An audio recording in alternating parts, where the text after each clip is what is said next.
He spent years trying to forget her, convinced she had moved on. But when he finally found her, the blow was devastating. She worked as a cleaner, single-handedly supporting a boy with his exact eyes. If you enjoy gripping dramas, subscribe to the channel and comment now from where you're listening. Continuing.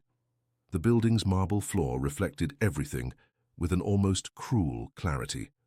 Raphael Montgomery walked through the main corridor of the Vista Corporate, his latest acquisition, observing every detail of the project that represented another milestone in his real estate empire. At 45, he had learned that success was measured in square footage and numbers that grew in quarterly reports. Each victory had been won with calculated sacrifices. Each step up had cost bonds that once seemed essential. But that Friday afternoon, as his Italian shoes echoed through the polished corridor, something made his world of glass and white light crack. A figure bent over a cleaning cart slowly straightened, and when she turned, Raphael felt time collapse on him like a poorly constructed building. Felicity. 20 years dissolved in seconds. There was the woman he had loved with the naive intensity of his early 20s, when he still dreamed of a simple life in a small house, far from the spotlights and family expectations. She wore a navy blue uniform, her brown hair pulled back in a practical bun, but maintained the same erect posture that had captivated him decades ago, as if nothing in the world could bend her dignity. Felicity? His voice was choked, almost inaudible. She recognized him immediately. For an instant, something flickered in her brown eyes, but she quickly composed herself with an elegance he had forgotten to appreciate. "Good afternoon, Mr. Montgomery." Her voice was firm, formal, on the badge pinned to her chest, only F. Santos in small letters. Raphael tried to speak, but she was already moving away, pushing the cart with precise movements. He stood there, still, feeling the weight of 2 decades of absence crushing his lungs. In the marble's reflection, he saw himself, a $3,000 suit, a Swiss watch, perfectly cut graying hair, a successful stranger who couldn't utter the name of the only woman who had known his true self. The following weeks were a silent torture. Raphael couldn't concentrate in meetings. Numbers danced before his eyes. Architects' presentations sounded like distant noise. His secretary, Clara, noticed the change, but he deflected with the skill of someone who had learned to hide vulnerabilities. It was when the doctor called with the test results that Raphael felt his world definitively reconfigure. Dr. Henry was direct. "It's nothing serious yet, Raphael, but you need to rethink some things. Stress is taking its toll." That night, alone in the penthouse apartment that looked more like a showroom, Raphael wondered what he had truly built. Buildings bearing his name, robust bank accounts, a fiancée who knew how to smile for the society columns. But when he tried to remember the last time he had felt something genuine, he could only think of Felicity. The decision to look for her wasn't romantic. It was urgent. He hired a private investigator, not to spy on her, but to understand where and how she lived. The information arrived in a discreet folder: an address in a South End neighborhood, active participation in the Residents Association, work in 3 different buildings to support her home, and a detail that made his heart stop: a 19-year-old son named Luke. The math was simple. Brutal. 20 years. Raphael spent sleepless nights doing calculations that didn't involve profits or investments. The question, "Is he my son?" weighed more due to responsibility than curiosity. If it were true, it meant he had lost everything: the first steps, the first words, the sleepless nights, the mornings of discovery. It meant that while he climbed the ladder of success, she had single-handedly raised a piece of them both. The courage to approach her came gradually. First, he spent a few afternoons in the neighborhood where she lived, observing the community's dynamics. He saw Felicity leaving a pharmacy, carrying medicine for an elderly woman with a cane, helping a neighbor with a baby carry groceries, talking to the bakery owner about a job opening for an unemployed young man. She had become what she always was at heart, someone who cared. The difference was that now she did it on a larger scale, as if the pain of having been abandoned had taught her to embrace other abandoned souls. When he finally gathered the courage to approach her, Raphael chose a neutral moment. Felicity was leaving the supermarket when he approached, his hands trembling like a teenager's. "Felicity, please, just a few minutes." She stopped, sizing him up with a gaze that had learned to be cautious. "What do you want, Raphael?" The simplicity of the question disarmed him. He had rehearsed speeches, prepared explanations, but before her, he could only tell the truth. "I want to understand what happened. I want to know about Luke." His son's name resonated between them like a confession. Felicity took a deep breath, like someone preparing to dive into deep waters. "You know he exists." "I do. And I know the math doesn't lie." "Math?" She smiled without humor. "You were always good with numbers, even when they involved people." Raphael swallowed the sarcasm because he knew he deserved every word. "Can we talk? Somewhere private?" Felicity hesitated, then nodded. "Tomorrow, 2 o'clock, at Willow Creek Park. Do you remember where it is?" He remembered. It was where they used to meet when they were dating, when the world fit into a Sunday afternoon and the future was a promise that would fit in their hands. The conversation in the park lasted 3 hours and changed everything. Felicity didn't cry, didn't scream, didn't accuse him with the drama he might have expected. Instead, she told the story with the serenity of someone who had already digested pain and transformed anger into wisdom. She spoke of the letters she had sent that were never answered, of the phone calls that went to an answering machine that never called back, of the Montgomery family lawyer who had approached her with a proposal for silence in exchange for money. A proposal she had refused with the dignity of someone who is priceless. "I didn't want your money, Raphael. I wanted you to choose us." "I didn't know about the letters. I didn't know about the phone calls. Didn't know or didn't want to know." The question hung in the air like a sentence.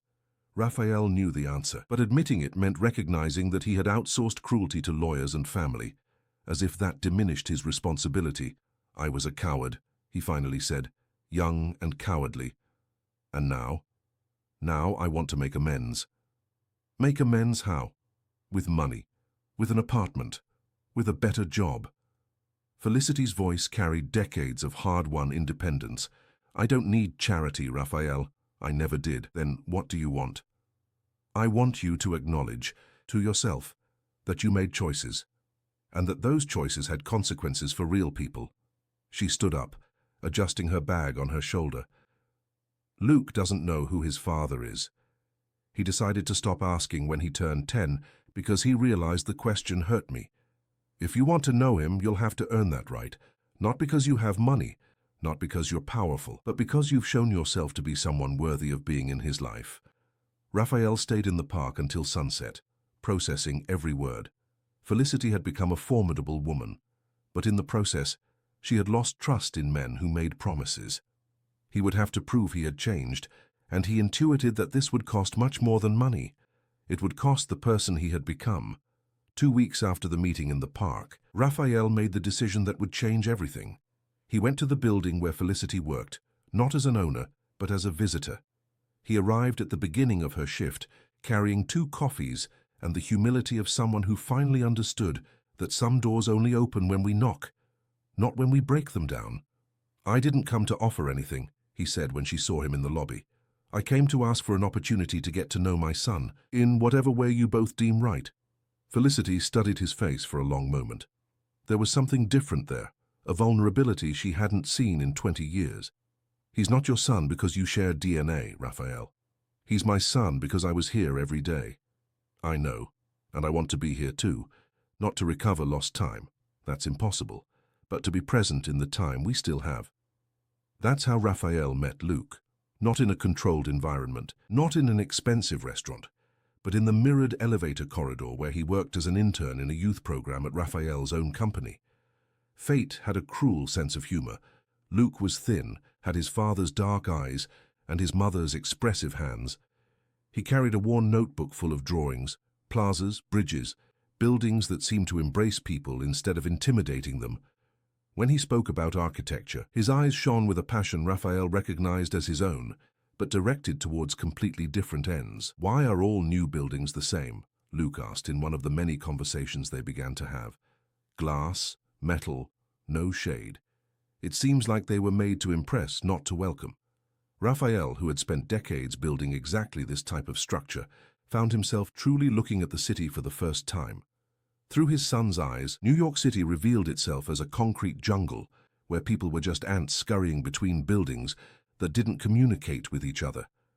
"You're right," he admitted. "I always thought in square footage, never in feet of shade." The connection between them grew, but not without obstacles. Veronica Saunders, Raphael's fiancée of 3 years, noticed the change in his behavior. An intelligent and calculating woman, raised in the social circles Raphael frequented, she quickly understood that the past had returned to threaten her future. Veronica wasn't cruel by nature, she was strategic by survival. In a society where status was measured by proximity to power, losing Raphael would mean losing much more than a fiancé. It would mean losing invitations, inheritances, and the social position she had spent years building. The war began subtly, casual comments at the dinner table about fake paternity cases appearing in the media, discreet suggestions to company advisors about how domestic scandals could affect the corporate image, and, even more dangerously, conversations with society columnists about the interesting life of businessman Raphael Montgomery. The first article appeared in a variety magazine, disguised as curiosity, The Millionaire Businessman and the Son Who Appeared from the Past. The second was more direct, Past Romance Threatens Wedding of the Year. The third included a photo of Felicity entering the building where she worked, with the caption, The Cleaner Who Could Inherit Millions. Felicity read the articles with a mixture of anger and resignation. She had spent 20 years building a discreet life, and now found herself exposed as if she were a character in a melodrama.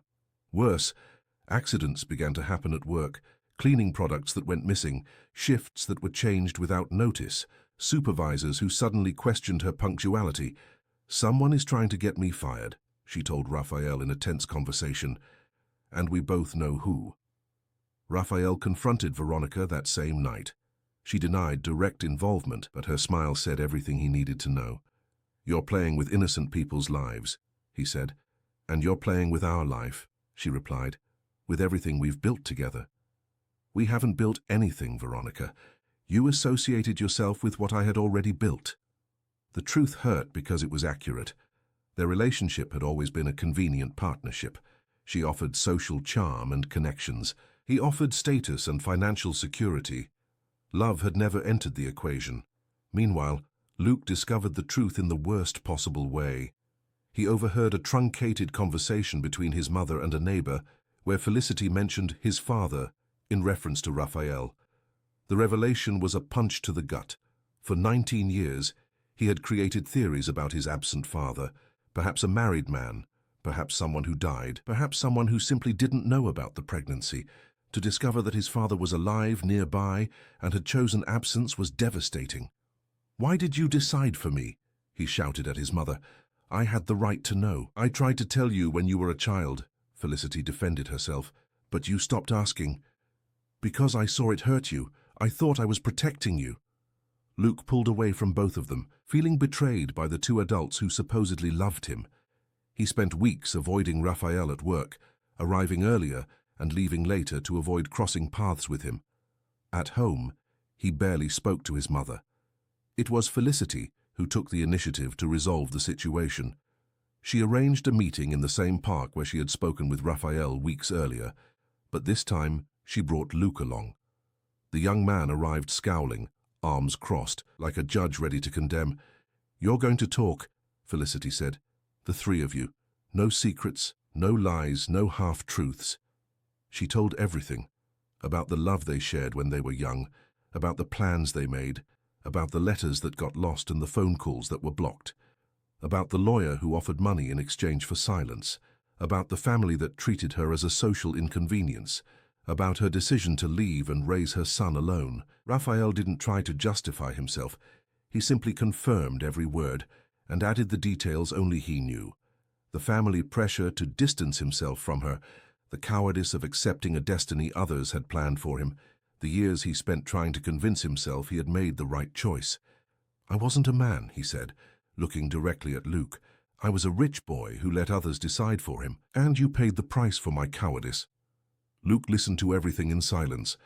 When his parents finished speaking, he remained quiet for long minutes, processing 20 years of history on a Sunday afternoon. "I want to take a DNA test," he finally said. "Not because I doubt it, you're too obvious together, but because I want it to be official. I want you to officially acknowledge that you are my father." Raphael nodded, swallowing the lump in his throat. "And I want time," Luke continued. "I don't want you to try to make up for 20 years in 20 days. I want to get to know you slowly, as a person, not as a boss. What do you suggest? A month-long trial. You'll accompany me on my schedule. Buses, the park, visits to neighbors. I want to see how you behave in my world. In return, I'll get to know your world, but as equals." The agreement was made right there, with a handshake and Felicity's cautious blessing. The 30 days that followed were transformative for Raphael. He discovered that taking the bus at 6 in the morning was a complete sociological experience. Tired people who still greeted each other, seats given up for pregnant women and the elderly, conversations about sports and politics that revealed more collective intelligence than many board meetings. He met Felicity's neighbors, Mrs. Mary, who made brigadeiros to pay for her blood pressure medication, Mr. John, a retiree who fixed bicycles for free for the children, Tanya, a nurse who cared for 3 children and still found time to organize charity bazaars. "These people live in a real community," Luke commented one afternoon, "not in a gated community where no one knows each other." Raphael began to understand that he had spent decades building walls, not bridges. His development separated people instead of connecting them. His business decisions prioritized profit over social impact. The change accelerated when the company faced a public protest. Residents of an old neighborhood organized against a Raphael project that would destroy a community school to build a shopping center. The demonstration gained traction on social media with hashtags that mocked the construction company's family values. Veronica saw the crisis as an opportunity to regain ground. She suggested an aggressive marketing campaign to discredit the protesters, hiring private security guards to protect the construction site and accelerating demolition before the protests gained greater force. Raphael looked at Luke's drawings, inclusive plazas, spaces that embraced the community, and made a decision that surprised everyone. He cancelled the project. "We are not building this shopping center," he announced in a tense meeting with investors. "We will sit down with the community and redesign the project. I want it to be something that serves the residents, not that displaces them." The decision was costly. Some investors withdrew, advisors resigned. The specialized press criticized the businessman's emotional decision. But Raphael slept better that night than he had in years. Luke was in the office when he learned of the decision. He found Raphael signing papers, redesigning contracts, taking on financial losses in the name of principles he was learning to embrace. "Why did you do it?" he asked. "Because you taught me that building isn't just about erecting walls. It's about creating spaces where people want to live." It was the first time father and son embraced,